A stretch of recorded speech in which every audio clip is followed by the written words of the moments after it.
Hey guys, what's going on here? So today I'm gonna be doing a top 10 on dumbest criminals. So yeah, the first video is about this guy who's shooting a truck with a gun, and this guy's stuck in a bucket, and he can't go down because the guy's being a dumbass and shooting the car. Now you gotta be pretty dumb to shoot a car, especially when there's a worker. Anyways, if you guys like the video, please smash the like button, and there will be a free cookie. If you guys like cookies, like the video. If you guys don't like cookies, well, dislike it, obviously. Yeah, anyways, enjoy the video. There's a guy shooting out the tires, and he's shooting the engine on the trucks and everything.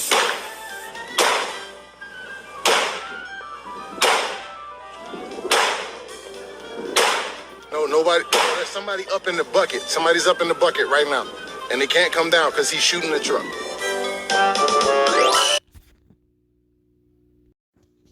Anyways, the next video is about a criminal who called the cops on a meth deal.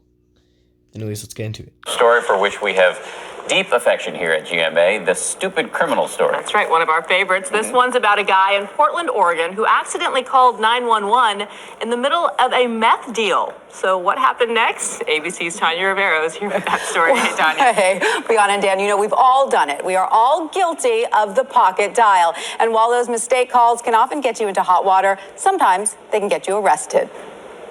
911, where's your emergency? When the 911 call came in, dispatchers initially dismissed it as just another pocket or purse dial until they heard this. Okay, well, I got 40 on me, so the only issue is seeing the product before purchase. The call sounded like a drug deal going down. But yeah, I definitely need a 40.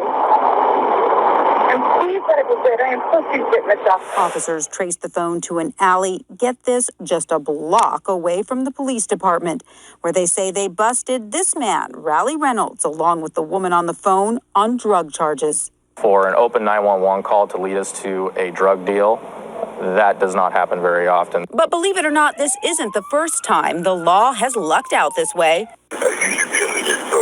Washington police nabbed alleged car thief Wesley Strom in 2012 after he pocket dialed 911 4 times. In January, it only took Florida deputies 10 minutes to zero in on 19-year-old Matthew Dollarhide. I'm getting pulled over. Holy, going to jail, dude. After his chat about allegedly selling prescription drugs was overheard by dispatchers. I want one pill out of it. Okay, we're doing the deal. I'll give you 3.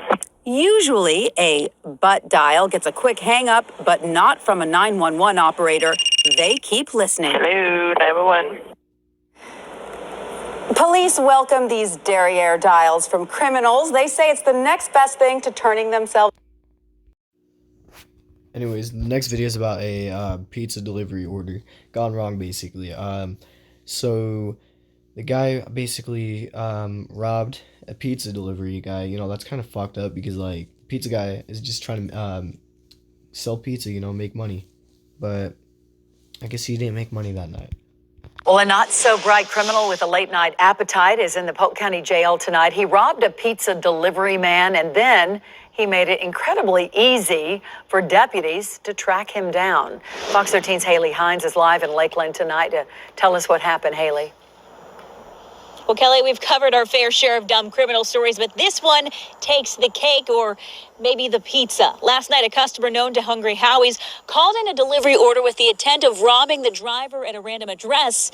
What he didn't realize is they already had his real name, phone number, and address in the system.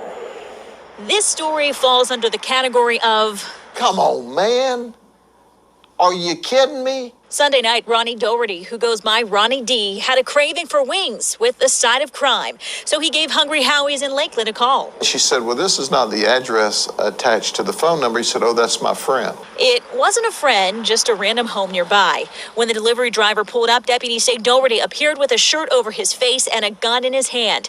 He stole $20, but didn't even take the wings. So I was just blown away by it. The people who actually live at the address had no idea what just happened. Ironically, they'd also ordered pizza a few hours earlier. It was really unbelievable. I got goosebumps all over me because, like, does that really happen, you only watch this kind of stuff on the news. This didn't take a detective to solve.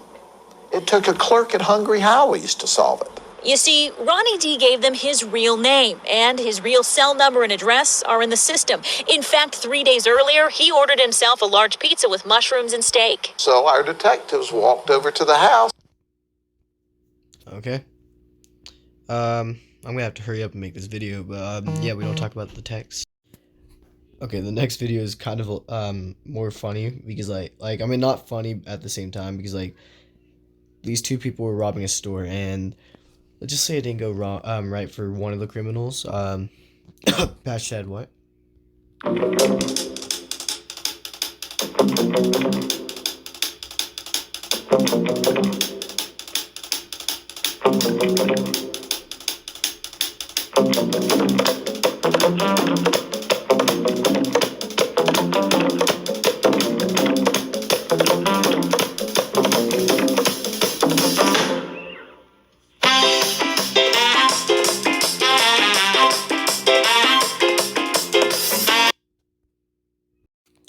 The next video is about a veteran cop who was robbed by a criminal. Honestly, I mean, I don't blame the guy who got robbed. I mean, who was doing the robbing, you know, because like it's not like every day you're gonna rob someone and then they end up being a ex-cop, you know. So yeah, let's get into the video. Okay, it's still recording. Stupidest criminal in the state of Pennsylvania. There was a big sign by the front door that said, "Welcome, Pennsylvania Narcotics Officers Association." He had to walk right past that sign, and there were 300 cops in here. There were police cars all over the parking lot. So he's not too bright. He looked at me. I got a weird feeling, just a gut feeling after 35 years in police work. I went back into the stall. Yeah. I came out of the stall. When I finished, he started walking towards me. He reached in and he pulled out a large automatic, put it into my face. He said to me, "If you move, I'll kill you." I said, "I'm not going to move." He says, "Give me your money." I said, "Fine, take my money." I said, "Here's my wallet." I said, I have more money. Part 1 and Part 2. I reached into my right pocket. He was acting calm, not like a junkie. He wasn't shaking. He pushed me back. He said, "Now drop your pants, because if you try and follow me, I'll kill you." Now I have an ankle holster on. I didn't want him to see it. I said, "Okay." So I dropped my pants, but I covered the ankle holster. And he looked like he wanted to smack me, so I went like this. I said, "Listen, nobody's going to follow you. Just, take the money." He exited the door. I drew my gun. As I'm picking my pants up, I ran out. Well, that kind of sucked. It didn't get the full story. Shape of a Pennsylvania. Anyways, the next video is about criminals shooting at cops. Anyways, let's get into it. State trooper displaying unbelievable bravery. His name is Timothy Strohmeyer, and he was captured on dash cam, putting his life on the line to save his fellow officers, facing a barrage of bullets, and now receiving one of the highest awards in law enforcement. ABC's Chief Justice correspondent Pierre Thomas has the story. Shortly after 9 a.m. that chilly Friday morning, a police scanner in small-town Pennsylvania crackles with word of shots fired. 419 Alpha, proceed into call. Several victims. We're at 435, we're responding to the shooting. But the armed suspect has already fled the scene. State Trooper Timothy Strohmeyer is racing in a patrol car trying to catch up with a man who has just killed 3 people. Up ahead, coming into frame, the suspect has intentionally hit another police car head-on. Slow down the video, blow up the picture. See, that's a head-on collision that Strohmeyer is racing toward. Corporal Kevin Campbell is trapped in the other police car, worried he's about to become the next murder victim. I began to hear gunshots as I'm still trying to exit the vehicle. I fully expected him to approach the passenger side of my vehicle in an attempt to execute me. Strohmeyer decides to take action to try to save Campbell by ramming the suspect's vehicle to distract the shooter. The suspect gets out of his truck while another trooper arrives on the scene. He came running through the smoke at Tim's car, firing his weapon, and I thought Tim was dead. You can see Strohmeyer's windshield cracking as bullets fly through it. This photograph shows you the 8 bullet holes from the outside.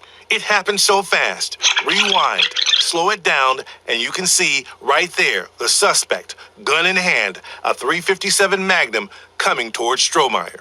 It was a very violent attack. Bullets strike Strohmeyer in the chest and wrist, but he's wearing a bulletproof vest. Staggering, he and another officer return fire. There you see the suspect fall. The suspect is killed, and lives are saved thanks to Trooper Strohmeyer. Exemplified the very best of what it means to be Anyways, the next video is about dumb criminals sending bragging video to victim's iCloud. Well, this one might be interesting. Hello, America. This is Dorian from the Money Team. Hi, Dorian. I'm Jillian on Buzz60, and thanks to that video, you're also on the Wanted by Police team. Take it away, Dorian. This is my brother Dylan, Money Team. Also Money Team. This, my good people, is what we get from a good night's hustle. Cue eye roll. Also, quick lesson in video taking. Yes? No. Seriously, guys, is it that hard to turn a camera? Police say Dorian and Dylan stole a computer, cash, and an iPad from a car in Houston, Texas. Then they went to a Burger King and made this video using the iPad they allegedly stole. Only they forgot about iCloud because the video and some photos were immediately sent to the victim, and now they're backed up forever. But if you can believe it, that kind of doesn't matter because Dorian posted the video on his own Facebook page. According to the police report, Dorian has the word brilliant tattooed across his chest. You worry about you and yours, you get this. Yes. That's all you gotta do. Yes. That, or you get arrested. Whatever. Buzz60, now you know. Anyways, the next video is about a Walmart thief. Stole $2,300 in games, and let's see it.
Anyways, for the last video, there's gonna be we're gonna be watching one about a deadly shooting rampage.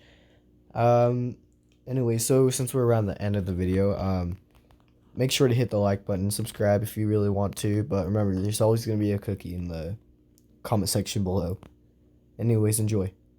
Story, that shooting at a Molson Coors brewery facility in Wisconsin, one of the worst mass shootings in the state's history. Police say an employee went on a rampage, killing at least 5 co-workers before taking his own life. Alex Perez is in Milwaukee this morning. Alex, good morning. Hey, good morning, Tom. For the more than 1,000 people who work here, yesterday started out pretty normally until about 2 o'clock in the afternoon when suddenly everyone's worst nightmare became a reality. This morning, a tragedy at a Milwaukee landmark. Never seen anything like this. Police say an employee opened fire at the Old Miller Brewing headquarters, now the Molson Coors Company, killing 5 co-workers before turning the gun on himself. We got 1 man down. Investigators say the former employee returned to the office armed, opening fire on staff members. Employees were evacuated along with neighboring schools as police searched more than 20 buildings on the company's campus. I'm just glad I was able to get here in time, get them out of here, and just get them home. All of us were just kind of in shock because we didn't know what was going on. This worker says he walked away from the gunman to talk to someone else just seconds before the shooter pulled out the gun. If I wouldn't have gone to talk to this guy who was relieving me, I'd be one of them guys. Yeah, I know that for a fact, because I would have walked right into what was going on. More than 1,000 people were working at the sprawling beer plant Wednesday afternoon when the shooting occurred. This Miller Brewing site has been part of the Miller family and part of the city of Milwaukee for 165 years. And this is the saddest day that we have had.